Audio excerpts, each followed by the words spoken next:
opening hymn is number 205 in your great hymnals, Amazing Grace. Amazing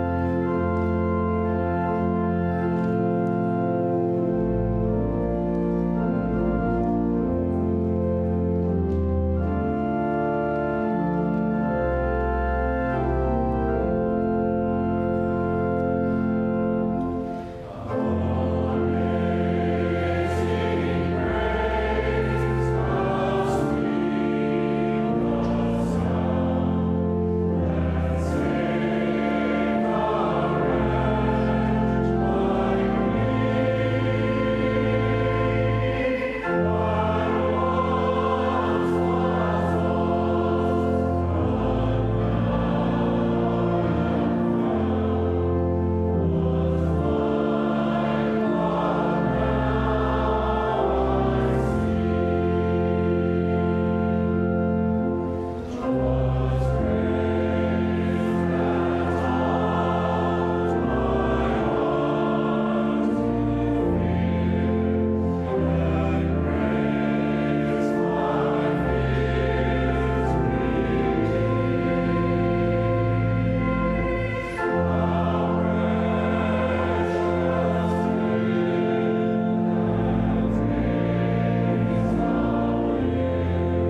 Good morning. I wanted to give a huge shout out to Abby before we start our tale of the day and our YRU2 high schoolers and the parent volunteers and facilitators of YRU2. We had a wonderful youth sleepover on Friday. It was amazing. They performed in John Henry Hammer's coffee house. They had a game throughout the church and a great time, and it wouldn't be possible without Abby leading the way, so thank you, Abby.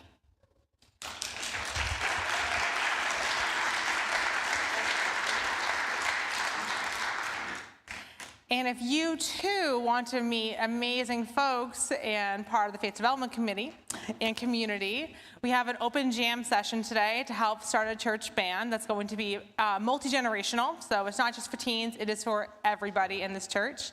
So to help that dream come alive, please feel free to join us in the Bandcraft room at 1:30 this afternoon. And if you want even more excitement of faith development in your life, come see me and I'll find you a home within our diverse and robust community. There's a place for every volunteer and there's a lot of fun to be had. But today's story is called Critters Cry Too. Hello, I am Dr. Reiner Roach and I'm here to tell you the sad happy. Now this is critter talk for both sad and happy. Story of when whatever it was took over the small land of Zapatos. It all began with the youngest of critters, a critter named Calvin.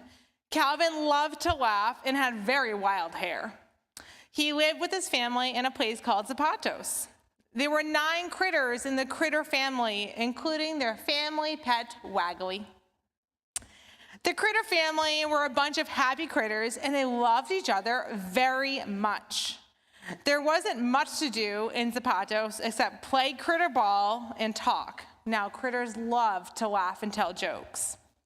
They talked and talked and talked, and critters talk about everything and are happy most of the time. Sometimes critters will get what they call mad sad. Now this is critter talk for acting mad when you're actually sad. But since they talk so much, they always worked it out. After dinner, the critters did what they always did, played critter ball. Then the critters went to sleep. But one day, things changed. Something new came into the land of Zapatos. The critters called it whatever it was. Whatever it was tasted really good. Now, I could be wrong, but in my professional opinion, that looks like a cookie. Am I right? Some critters liked whatever it was more than others, and some liked it too much. They just wanted more of whatever it was. They were happy when they got it, and they were sad when it was gone. They weren't acting like critters anymore. They didn't even play critter ball. Calvin's dad even promised he would play, but Calvin's dad never played. Some critters didn't even want to talk anymore. They thought whatever it was making them happy, but really it was making everyone mad sad. All Calvin's dad wanted to do was wait for more whatever it was. These critters think that they needed more of the cookie, but the cookie was the thing that was actually making them mad sad. Some of the critters were very sick, but they didn't know it. These critters stopped doing the things they loved to do and didn't think about anything except for getting more cookies. This is called addiction, and addiction is a sickness. Calvin loved his family, but he knew this wasn't right. Some critters have this addiction thing and some don't. The ones that do don't want to hurt the critters that they love, but I'm sad because they do. The only way to get better is to stop eating the cookies, but they just tried telling a critter that. Calvin felt all alone and he became really mad sad. Calvin stayed mad sad for a little while, but then he talked about how he felt and found out that others felt just like him. He wasn't alone after all, and even Waggly was mad sad. Calvin wanted the critters to feel better, So he climbed as high as he could to get their attention. And he reached the top of Zapatos, where no critter had ever been, and discovered something new, something amazing. And Calvin opened his eyes, and what did he see? He saw me, Dr. Rainer Roach. Calvin, you are brave, you are strong, you didn't give up. You climbed all the way up here, you and your pup. When the pain is inside, there is only one way to heal. You just needed some time and talking about how you feel. Who am I? You really don't know? I'm the great roach doctor, and it's time for my show. Critters here, critters here. May I have your critter attention, please? Let me introduce you to Ralph. The critters were shocked, and they were stunned. Who is this? This doesn't seem like much fun. Ralph is a dog, and Ralph is a lovey-good. That means loving and good in critter. Everyone loves Ralph, and Ralph loves everyone. Like all dogs, Ralph also loves chocolate. But never give a dog chocolate, because if they taste it, they will beg for it. If they get it, they will fight for it. If they eat it, they will get really, really sick. And then the next day, they'll beg for it all over again.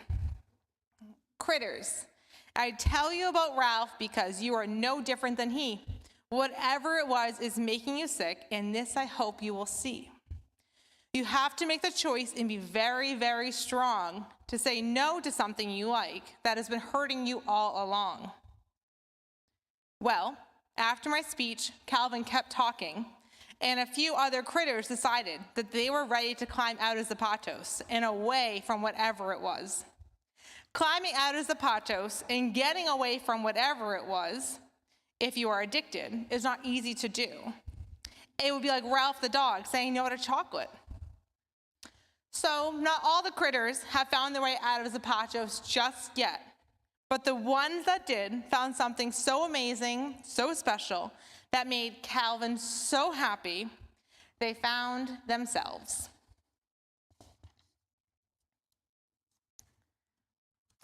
Thank you, and I'd like to take this time to invite all my friends down to the Landers room, so we're going to go down the stairs to have a unity circle, which is an all ages class, and we're going to learn about the story of Purim and eat some cookies. What could be better than that?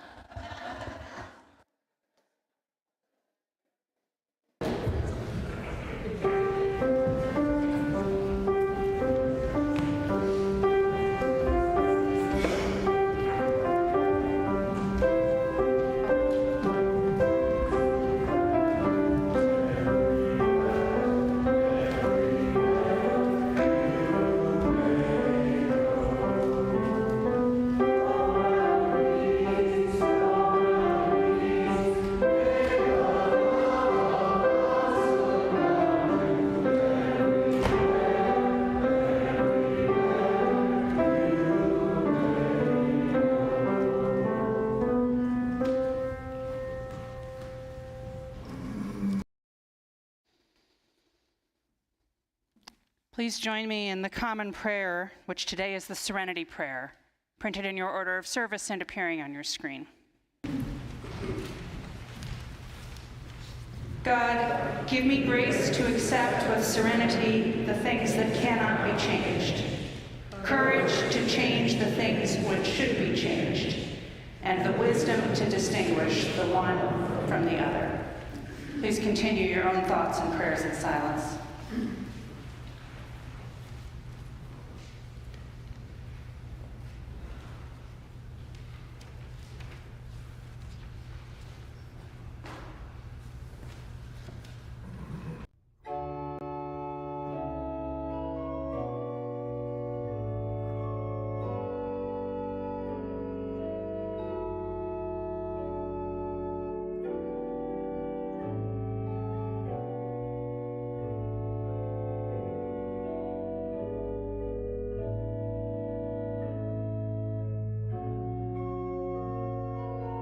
Of prayer and meditation, we share the joys and sorrows of our church with one another. Christine Croteau lights a candle for her lifelong friend Sandy's mother, Josephine, who is passing out of this life. Christine and Sandy ask for prayers for a quick and painless transition, as Josephine has been in and out of home hospice care for 2 years. Hari Kiran lights a candle for special blessings to all those who are born on International Pi Day this Tuesday, including Peter Gray. Happy birthday. And Cammie lights a candle for friendship. We hold these candles of joy and healing and peace in our hearts. We know there are those joys and sorrows which go unspoken among us. And so we reach out to one another in compassion as we say together the prayer of Jesus. Our Father, who art in heaven, hallowed be thy name. Thy kingdom come, thy will be done on earth as it is in heaven. Give us this day our daily bread, and forgive us our trespasses as we forgive those who trespass against us. Lead us not into temptation, but deliver us from evil.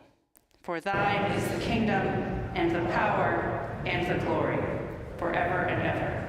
Amen. Once a month at First Unitarian Church, we have the privilege of sharing our collection with an organization whose mission is aligned with ours. This morning, we are sharing our collection with the LGBT Asylum Task Force, a local organization which helps people who are at risk in their home countries because of their sexual orientation or gender identity find asylum here in the United States.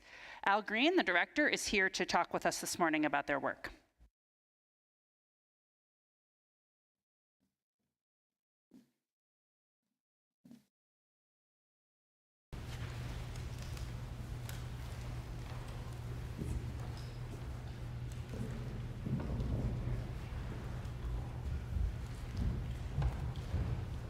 So good morning, everyone.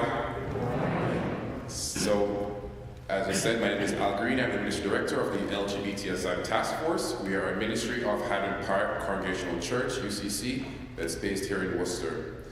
It's certainly a pleasure to be with you again today. It's been a while since I've been here to worship with you, and it's good to be back. We came here just a little bit early, and we're treated by the choir very top-notch. So, Haddon Park Church, it is a vibrant and loving community. It is this love that guided us in 2008 to support a gay asylum seeker from Jamaica. He was homeless, he was hungry, and he had serious doubts as to whether God loved him as a gay person. He was referred by his attorney to our church for support. We provided love until he could work to support himself. Fast forward 15 years, and we've directly housed and fed about 400 people from 20 or so of the countries where it's still illegal to be lesbian, gay, bisexual, transgender, all-encompassing queer. We're the conduit through which many faith-based and justice-seeking entities provide not just housing and food, but connections to pro bono attorneys, medical and mental health resources, during the up to 2 years that it can take before an asylum seeker can legally work to support themselves. Our work supporting the new beginnings of LGBTQ asylum seekers is much needed, and it has had an immense impact. To date, 100% of our folks have gone on to be granted asylum. Less than 25% of overall asylum petitions are successful, and within our state, that drops down to 15%. All of what we do and continue to do does not just magically happen. It takes our collective effort. It takes the community coming together on a scale that we have yet to unlock. Friends, the folks that we support come from all around the world, to date 26 countries to be exact, and all want to be able to simply exist. The mission of the task force has expanded over the years to not just providing housing, but to provide the resources that are needed for basic life and to be successful upon departure from the task force. We take folks to get registered for health insurance, open bank accounts, get a cell phone that serves as their connection to the world and their attorneys. We offer rides, invite community partners, like you have done, to share your available resources, to host support groups, to facilitate job training and educational opportunities, host workshops on getting apartments, knowing their rights as asylum seekers, getting a driver's license, and a whole host of other measures. It is a very comprehensive endeavor that has reaped enormous results. None of it, however, would have been possible without the financial help of folks like you in this room. It costs us about $50,000 per month to support the approximately 40 people that are in our housing at any given time. Last year, we saw a 50% increase in the number of asylum seekers seeking our support. This has placed a strain on our resources. It also didn't help that 5 weeks ago, during the winter storm, a tree fell on one of our properties, causing over $130,000 in damages. Thankfully, no one was injured, and the community rallied to offer temporary housing and resources to help us to continue to provide safe haven to its 12 residents while we navigate the insurance claims process. Today, I'm happy to report that some were able to return to their home on Friday. As you might imagine, it has certainly impacted the emotional stress of the asylum seekers, as well as our already strained resources.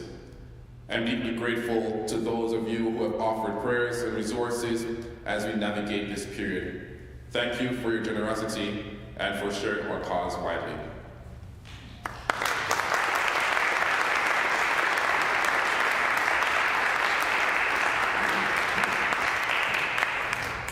Especially because of this urgent need of getting the house repaired for the task force.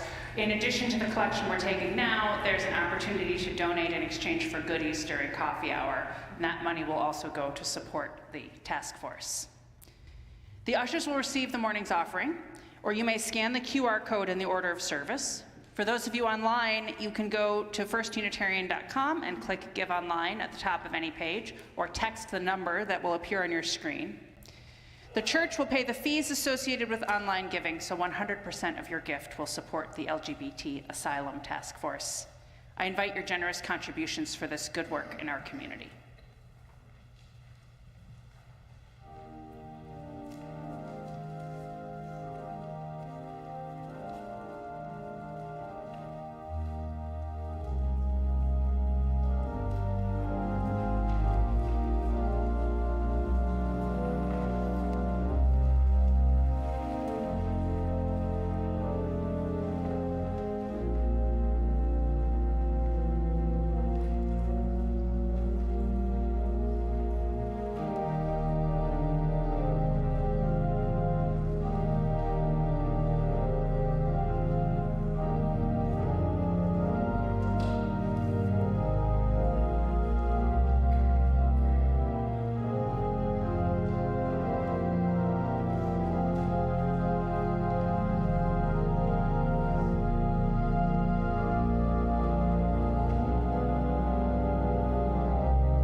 Our first reading is from the Gospel of Mark, chapter 5.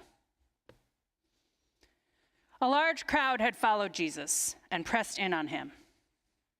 Now there was a woman who had been suffering from hemorrhages for 12 years. She had endured much under many physicians and had spent all that she had, and she was no better, but rather grew worse.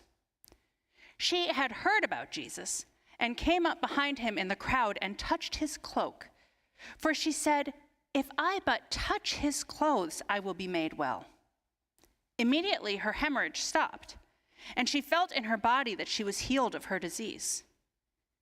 Immediately aware that power had gone forth from him, Jesus turned around in the crowd and said, "Who touched my clothes?" And his disciples said to him, "You see the crowd pressing in on you. How can you say, 'Who touched me?'" He looked all around to see who had done it. But the woman, knowing what had happened to her, came in fear and trembling, fell down before him, and told him the whole truth. He said to her, "Daughter, your faith has made you well. Go in peace and be healed of your disease."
Our second reading is from a classic handbook for actors, The Actor and the Target, by actor and director Declan Donnellan. Fear confuses what you see around you. Fear calls up his old friends in the government. Blame, obligation, and punishment will help control you. Responsibility fear heaps upon your shoulders. Duty he chains around your neck. It is up to you, they all murmur, to invent things. Nothing is waiting to be discovered. Your duty is to manufacture all, energize all, and control all. You are solely responsible for absolutely everything. You are even accountable for what is not happening, and you are letting everybody down. Why are you so lazy, useless, empty, thoughtless, unimaginative, talentless? There is no stricter moralist than fear, and no moralist is a stranger to fear. Then control whispers, if you use me, I can help you escape from the clutches of fear. But this is merely a brilliant setup, a sting. When we try to escape from fear by using control, we end up more and more ensnared with fear. They pretended they were enemies, but they were in it together all along.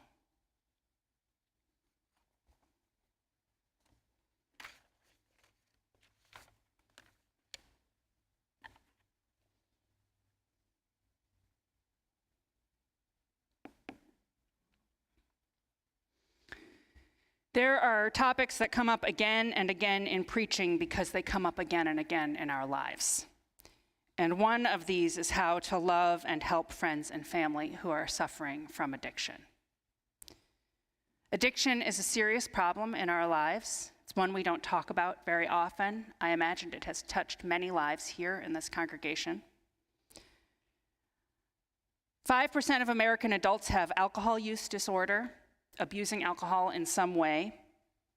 25% of adults report binge drinking in the last month, having many drinks on one occasion. And that number is going up for young people in the United States. And then we are all aware of the opioid crisis in Massachusetts as elsewhere. In 2020 in Massachusetts, more than 2,000 people died of opioid overdoses, the highest number ever as of that year. And because of problems with the supply of the opioids that people take, the challenge of death and overdose is becoming worse because people who are addicted can't find unadulterated drugs. And so the drugs they take are laced with dangerous opioids like fentanyl or other poisons that make their addiction even more dangerous. But addiction is also difficult to treat, a difficult problem to solve, which is why we're here still in 2022 trying to figure out what to do about it, when opioid addiction and overdose have been a problem for as long as there have been opioids. Addiction is not a moral failing. It is not simply a lack of willpower or a lack of a desire to get better among people who abuse drugs or alcohol, but it also doesn't seem to respond to treatments for disease. Like one writer I read said, it's not like cancer or the mumps, where we know exactly what the disease process is and we know what treatment will work. It doesn't destroy moral thinking or executive function. People with substance use disorders can plan, they can care for other people and for pets. They can make plans to try to keep their lives going in the midst of their use. They understand good from bad. One researcher, herself a recovering addict, whose work I read, Maya Tsalovitz, she writes that we might understand addiction most like a learning disorder. She says like a developmental disorder similar to autism or attention deficit hyperactivity disorder or dyslexia, more like those things than like mumps or cancer. Because, she writes, in all of these conditions, repetitive, vigilant, or destructive behaviors are not the primary problem. They are coping mechanisms for a challenge that a person experiences in emotionally confronting and taking in the world around them. She writes of her own addiction in the midst of having been admitted to Columbia and being from the outside what seemed like a very successful young person and student, that all other people terrified her and that she turned to drugs as the only thing that she had found in her life that worked to help quell that terror and help her cope with the world around her. Pastoral theologian Sonia Waters sees addiction as a spiritual problem. She writes that the addicted person can be seen from the outside as though they are wrestling with good and evil, as though there are almost two people inside of them. She uses metaphors around demonic possession from the Bible, which is perhaps not how we understand this today. But she says from the outside, it can look as though a person with substance use disorder is wrestling between doing good and doing bad in their lives.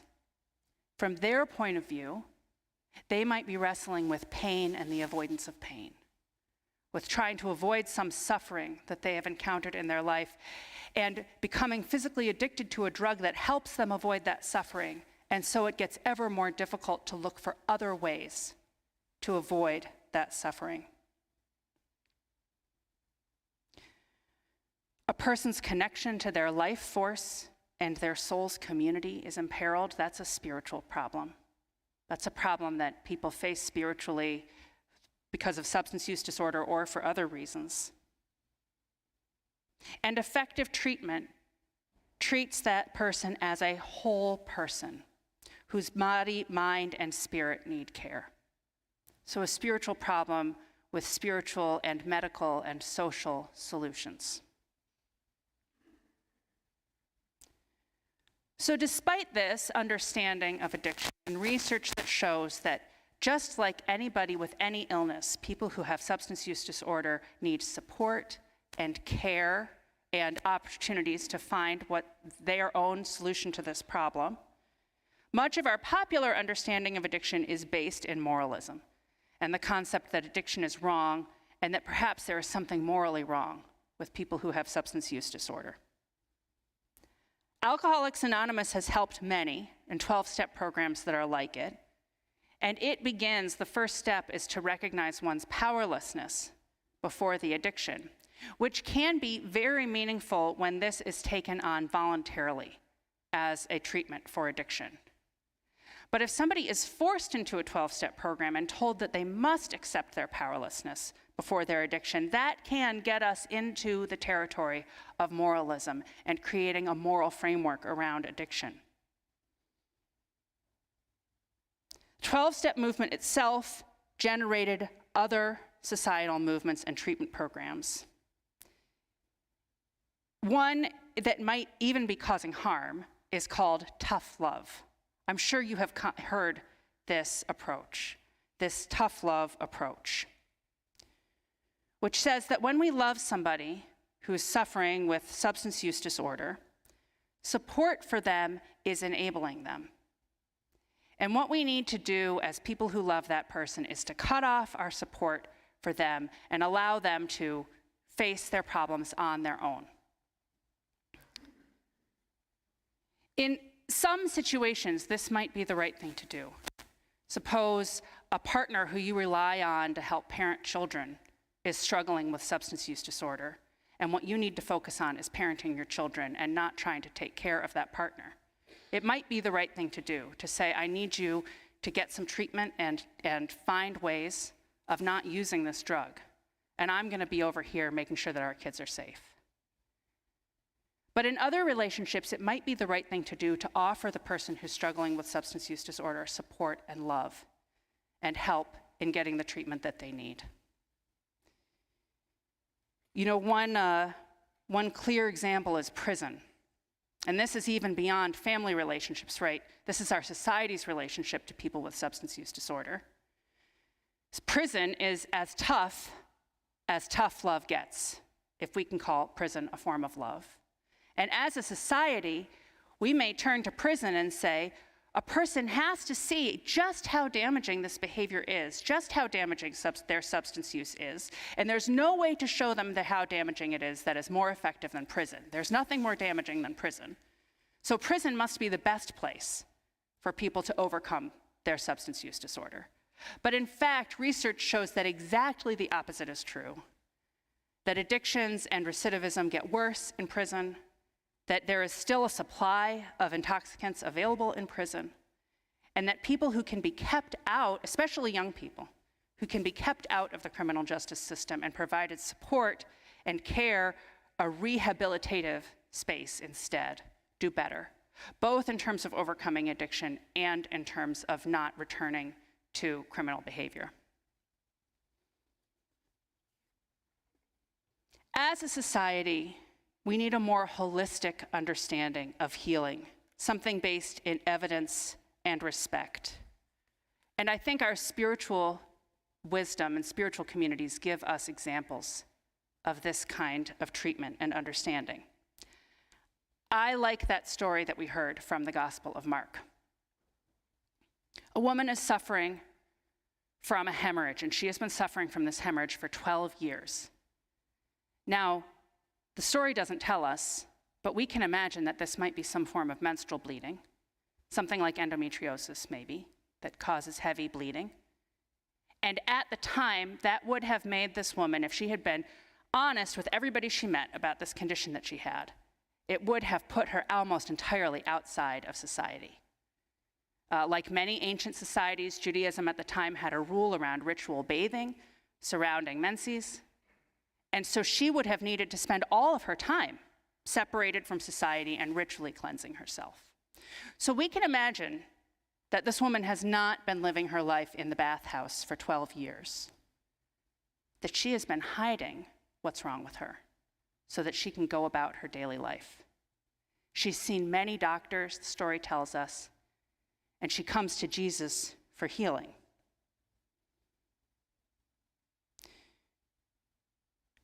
Now, we don't exactly know what happens. She touches Jesus' cloak and she is healed.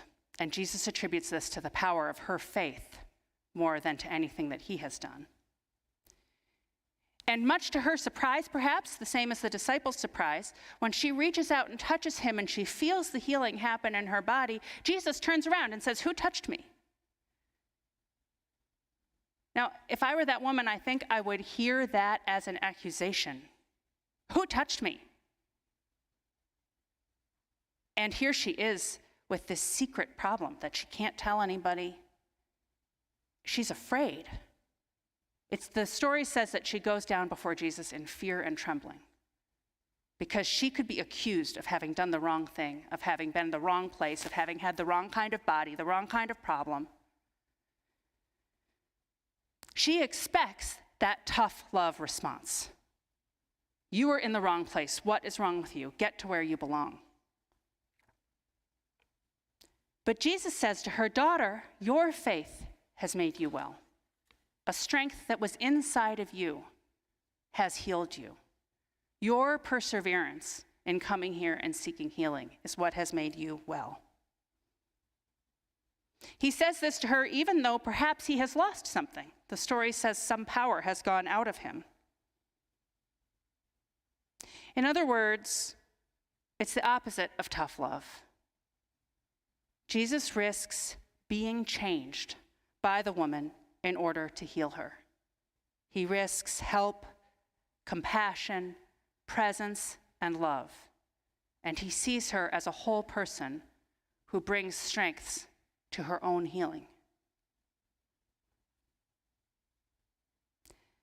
The actor and director Declan Donnellan has written about being changed by others in his handbook, The Actor and the Target.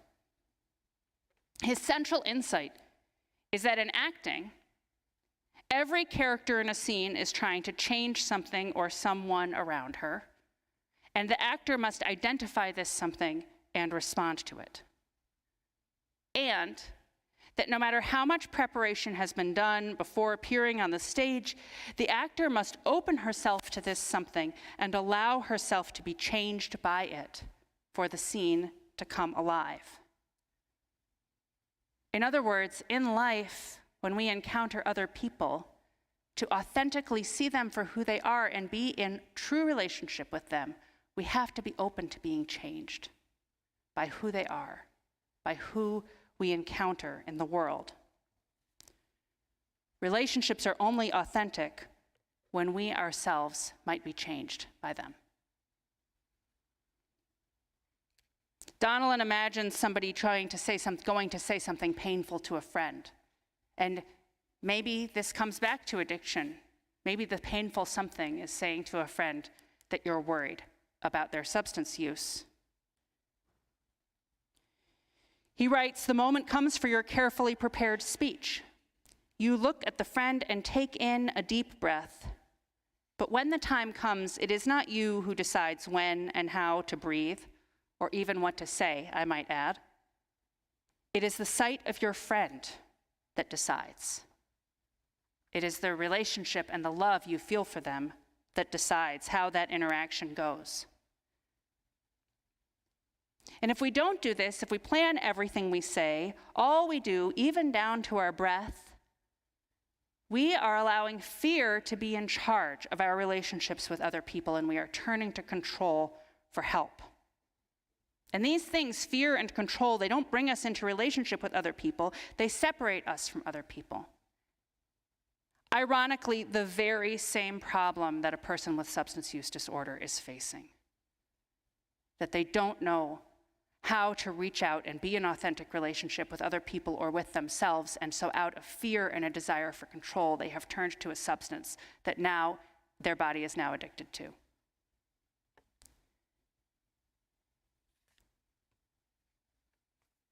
When a loved one is addicted, as hard as it is, I suggest that we do not let fear and control be in charge of that relationship. We know from evidence that tough love doesn't work, that people who are in crisis do better with support. So what do we do? If we are open to that authentic encounter, we want to support a loved one, and yet their behavior is painful and destructive. What can we do in that circumstance?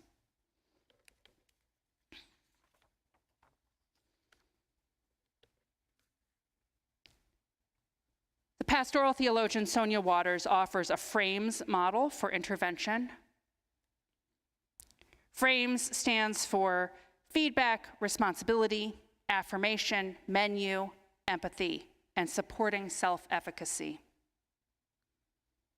So again, this is when we ourselves feel safe enough to talk to somebody in our lives who has substance use disorder. Feedback, to gently and without judgment share the concerns we have and what we see in that person. Leaving the responsibility for change with the other person. Not trying to convince them to change.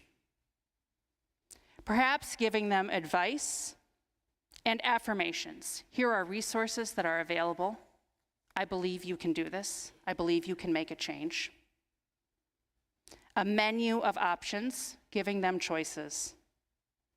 And empathetic listening, the E, empathetic listening, to repeat back from what we hear from them and affirm their humanity.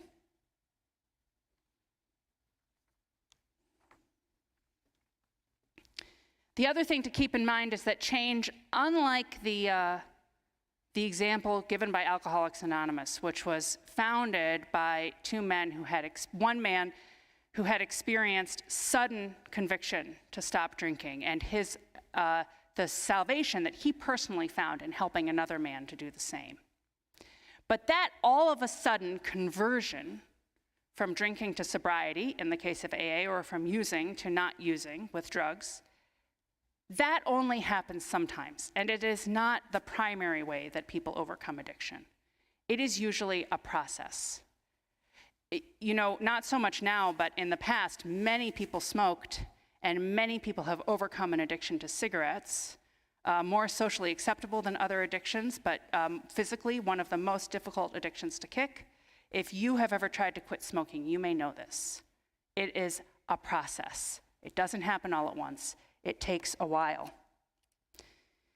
And so something that we can do also is to support our loved ones in that process and to help them think about the next step along. They may go from not believing they have a problem to saying, well, I think I have a problem and I want to try to change, to then looking for practical steps toward that change. Thinking about what else in their lives might need to change so that they can do that. Are all their friends people that they drink or use with? then not only do they need to overcome the use, but they need to find new friends, which is a challenge in and of itself. Taking action and then maintaining the change. It's not fast or easy or straightforward, and a person may go back and forth through those steps over time. The principle behind all of this is care. The care that we saw in Jesus' encounter with the woman with the hemorrhage. And with care, lack of judgment. These are values that we bring to all of our relationships. Our care, our lack of judgment, our respect for the other person, it allows us to come into authentic relationship with them, to allow ourselves to be changed, to overcome being a prisoner to fear. Non-judgment means being willing to hear out another person, to imagine the world from their point of view, to try to understand what they are communicating about themselves, and to be clear about our boundaries and what we can and can't do to keep ourselves safe. As it did with Jesus, this takes something out of us. But the understanding and compassion we gain gives us something as well. We change in the encounter, becoming something new, a sign that the Spirit of life is at work in us. Fear leads the way to death. Life exists in love. I love you all. Amen. Our closing hymn is in your red hymnals, which might be tucked behind the teal hymnal in your pew rack. Number 399, O Love That Will Not Let Me Go. Please rise and bow your spirit to sing.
Go forth into the world in peace. Be of good courage. Hold fast that which is good. Render to no one evil for evil. Strengthen the faint-hearted. Support the weak. Help the afflicted. Honor everyone. Love and serve the holy, rejoicing in the power of the Spirit forever. Amen. Please be seated.